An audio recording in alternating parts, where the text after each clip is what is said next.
1999, and Red Hot Chili Peppers come to Moscow to play a free show on the Red Square. That screams nightmare right away.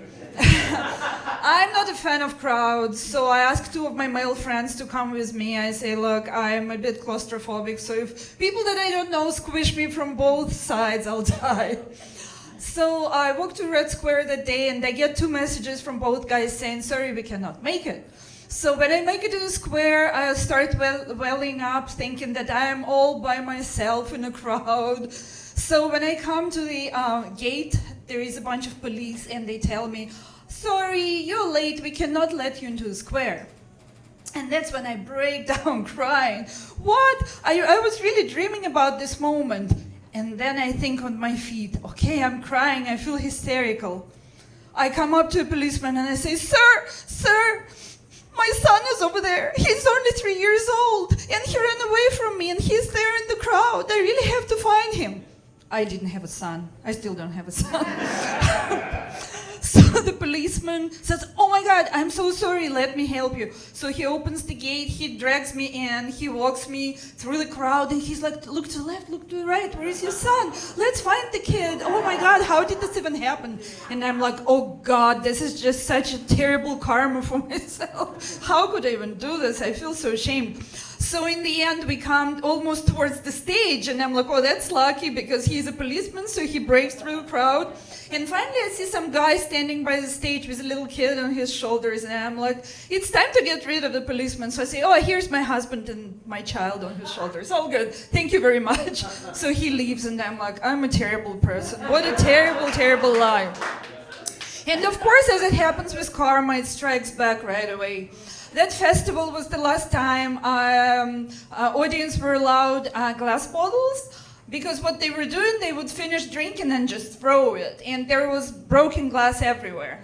And I think one person did an extra job, because not only they broke their bottle, they threw it, and the bottle flew right into my shoulder and caught it.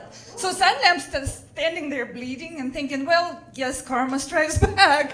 And I'm thinking, well, I'm kind of enjoying the show standing right by the stage, because there are like thousands of people here, but what's the story? I don't know, I don't have any band-aids, and it hurts as hell, so what am I supposed to do?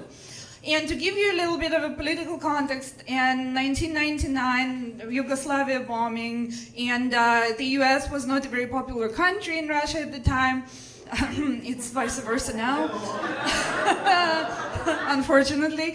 And anyways, so I'm standing there bleeding, and the soldiers, I see a bunch of soldiers who are very drunk, and they're checking out a group of 3 guys who do not look Russian at all.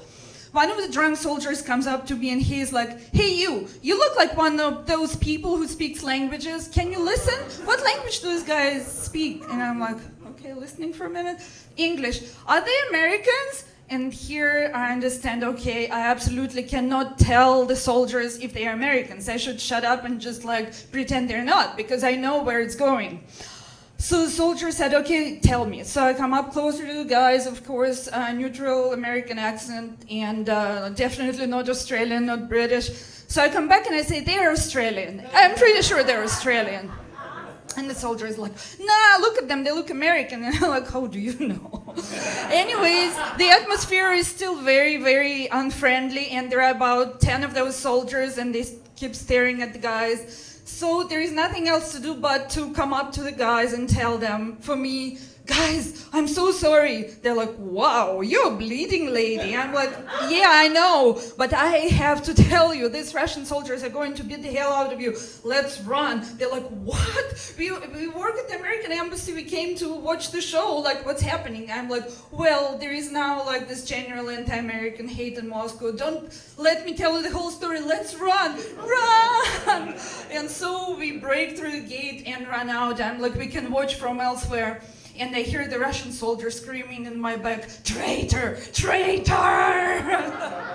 So we run out, and these guys say, look, we are so grateful to you, what's your name? We introduce each other, and they say, look, let's do it this way, let's run to the pharmacy, get your arm fixed, and then we go, there is a rooftop restaurant, and it's right above the square, and we can actually like have a drink and watch the show from the rooftop. And I say, perfect plan.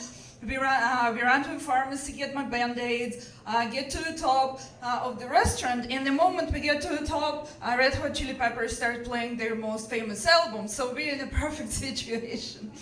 And after that, of course, the guys, the whole couple hours we were there, were like, thank you so much, you pretty much saved us, because who knows, like, what would have happened to us, thank you so much. And I'm thinking in my head, I'm just working back this bad karma to get a little bit of a good one. We stayed friends with these guys, they introduced me to Halloween actually, and I just feel like, okay, so maybe like being a liar that day actually paid off a little later. Thank you.